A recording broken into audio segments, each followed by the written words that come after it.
Salut à tous, je vais vous faire une petite vidéo pour répondre à une question qui m'a été posée sur le compte Telegram par un de mes abonnés qui s'appelle Mounir, et donc je voulais lui répondre directement. La question qu'il me posait, c'est Mehdi, est-ce que tu peux nous dire précisément comment faire pour aménager dans le sud? Pourquoi aller dans le sud?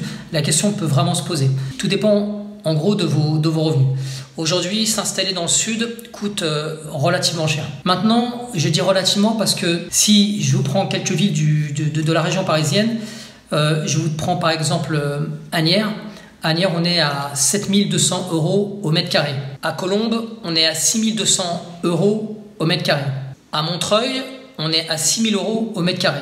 À Épinay, par contre, on est à 2700 € au mètre carré. Dans une ville du sud de Paris, Antony, on est à 5500 € au mètre carré.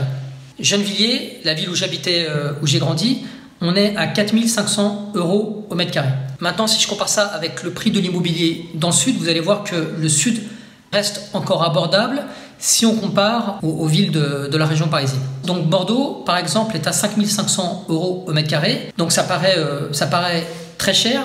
Mais par contre, évidemment, si on compare ça à des villes comme Asnières, ou comme Colombes, Montreuil ou comme Antony, et bien finalement on se rend compte que c'est relativement raisonnable. Sachant que Bordeaux est une très belle ville, très dynamique, où, je l'ai déjà expliqué dans une vidéo précédente, il n'y a pas photo entre vivre au centre de Bordeaux, la qualité que vous allez avoir de vie, la qualité d'enseignement, la qualité des services publics, la qualité des transports, c'est-à-dire le fait que vous n'ayez pas à faire 1 heure ou 2 heures de transport par jour pour aller au travail. La qualité de vie à Bordeaux par rapport à la qualité de vie qu'il y a dans les villes de banlieue parisienne n'a rien à voir. On n'est pas dans la même comparaison. Et pourtant, on peut s'apercevoir qu'on est à peu près dans le même ordre de prix. Et même, je dirais, on l'a vu pour Colombes ou pour Asnières, Colombes est à 6200 € au mètre carré et Asnières est à 7500 € au mètre carré. Là, je vous parle de ce que je connais, parce que moi, j'ai vécu à Gennevilliers, j'ai vécu à Argenteuil, et donc je connais très bien Colombes et je connais bien Asnières, et je peux vous dire que la qualité d'enseignement dans les établissements à Asnières ou la qualité de vie à Asnières ou à Colombes n'a rien à voir avec celle de Bordeaux, que je connais aussi par ailleurs. Donc là, c'est un choix que vous devez faire. Si vous avez un budget pour acheter une maison, et bien entendu, si vous avez la possibilité de bouger, eh bien, les villes du sud, comme par exemple Bordeaux, mais je vais vous en citer d'autres, peuvent, à mon sens, être beaucoup plus intéressantes et beaucoup plus attractives. C'est-à-dire que non seulement elles vont vous coûter légèrement moins cher, mais en plus, en termes de niveau de vie, en termes pour l'éducation de vos enfants, le fait d'avoir des administrations qui sont bondées comme en Ile-de-France, où pour le moindre papier, il faut faire la queue pendant des heures, vous n'allez pas du tout avoir la même chose dans les villes de province, notamment les villes du sud. Alors je vais vous donner quelques villes pour vous donner un ordre de grandeur. Donc on a dit Bordeaux à 5500. Toulouse, ville que je connais bien puisque c'est la mienne, on se situe plutôt à 3500 € au mètre carré. Donc vous avez vu, 3500 € au mètre carré, c'est-à-dire 2 fois moins qu'une ville comme Asnières. Maintenant, je vous dis, si vous vivez à Asnières, centre, et si vous vivez à Bordeaux centre, je peux vous dire que la qualité de vie ne sera pas du tout la même. Bayonne, par exemple, on est à 4000 € au mètre carré, sachant qu'une ville comme Gennevilliers, on est à 4500 € au mètre carré. Donc là encore, vous devez vous poser la question. Après, on viendra sur la question des emplois, mais j'y reviendrai plus tard. J'essaie d'avancer dans mon argumentation. Je prends une ville comme Aix-en-Provence, qui se situe à une demi-heure de route de Marseille, donc qui est une ville industrielle et une ville très dynamique. À Aix-en-Provence, on est à 5000 € au mètre carré, ce qui est déjà très cher, mais ce qui est par exemple moins cher qu'une ville comme Colombes. Et puis à Montpellier, tout le monde connaît le dynamisme de Montpellier, ville extrêmement dynamique, avec du tourisme, avec des industries, avec les meilleures universités françaises, les meilleures écoles d'ingénieurs, les meilleures écoles de commerce, comme Bordeaux ou comme Toulouse. Donc c'est une ville où vous n'aurez pas de difficulté pour trouver du travail. En tout cas, c'est à peu près équivalent à ce que vous allez trouver en région parisienne. Et pareil, le confort de vie, ça n'a rien à voir. Vous avez les 3/4 de l'année où il fait beau, vous avez la mer à côté, vous avez la montagne pas loin. Donc là aussi, vous devriez vous poser des questions. Mais est-ce que déménager, ça ne représente pas un risque dans le sens où il n'y a pas forcément de travail en province? Et là, je vous dis, ça c'est une vision très parisienne. J'ai la chance d'avoir déménagé presque une dizaine de fois dans ma vie. J'ai fait beaucoup de métiers. J'ai pu vivre dans des villes comme Strasbourg, Toulouse, Montluçon, qui est une ville beaucoup plus petite, mais pour des raisons, on va dire, de business. Je connais très bien Bordeaux, puisque j'avais l'intention à un moment donné de m'installer là-bas. Pour avoir aussi vécu en région parisienne, aujourd'hui, j'ai le choix, je pourrais revenir en région parisienne, mais je préfère ma vie en province. Est-ce que en province, il n'y a pas de travail? Bien, si on regarde les statistiques, donc là, il faut faire un peu des recherches un peu pointues.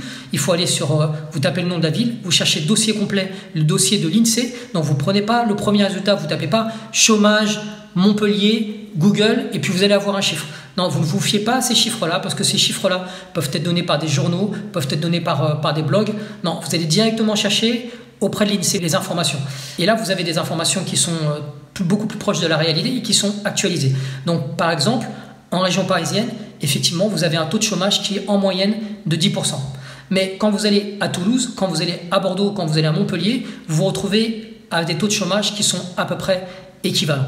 Maintenant, encore une fois, et je m'adresse aussi à des personnes qui peuvent vivre encore en banlieue et qui se posent cette question. À vous, je dis, si vous vivez en banlieue, pourquoi est-ce que vous auriez peur de partir en province et de ne pas trouver du travail, alors qu'en banlieue, on sait que le taux de chômage, c'est vrai, en région parisienne, il est autour de 10%, mais par contre, en banlieue, le taux de chômage est autour de 20%. Donc, tout dépend en fait de votre situation. C'est pour ça que je ne peux pas faire une réponse générale. Ce que je peux vous dire, c'est que si vous avez un métier, par exemple vous êtes chauffeur Uber, vous êtes taxi, vous êtes aide-soignante, vous êtes infirmière, vous êtes enseignant, vous êtes ingénieur, vous êtes manager, ou alors vous travaillez dans la restauration, ou vous travaillez dans l'hôtellerie.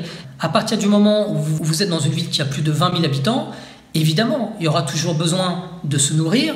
Donc les métiers de bouche vont fonctionner, il y aura toujours besoin de se loger, donc il y aura toujours des métiers liés à l'immobilier, il y aura toujours besoin de s'occuper de nos enfants, il y aura toujours besoin de rénover des logements, et donc les métiers comme la maçonnerie, l'électricité, la peinture, vous trouverez toujours du travail si vous avez un vrai métier avec une vraie qualification. Et il y aura, encore une fois, je l'ai dit, il y aura toujours besoin de se soigner. Et je pourrais même vous dire qu'en province, on a un gros déficit, puisque on va dire que la grande majorité des soignants, des médecins, des spécialistes vont en général s'agglutiner, surtout en Île-de-France, alors qu'il y a énormément d'opportunités en province. Je vous donne un exemple. Actuellement, et depuis 6 mois, je vis à Montluçon, et lorsque j'ai besoin de prendre un rendez-vous pour le dentiste pour mes enfants, bien, je dois attendre 4 mois. C'est-à-dire que les premiers rendez-vous, si je prends rendez-vous maintenant, ce sera uniquement pour le mois d'octobre. Donc, il y a une telle demande. C'est la même chose pour tous les spécialistes, c'est la même chose pour tous les médecins généralistes. Il y a une énorme demande en province. Tout simplement parce que l'être humain a tendance à s'agglutiner autour de pôles économiques, et donc à délaisser le reste. Et c'est encore plus vrai en France, où historiquement, tout a toujours été centralisé au niveau de la région parisienne.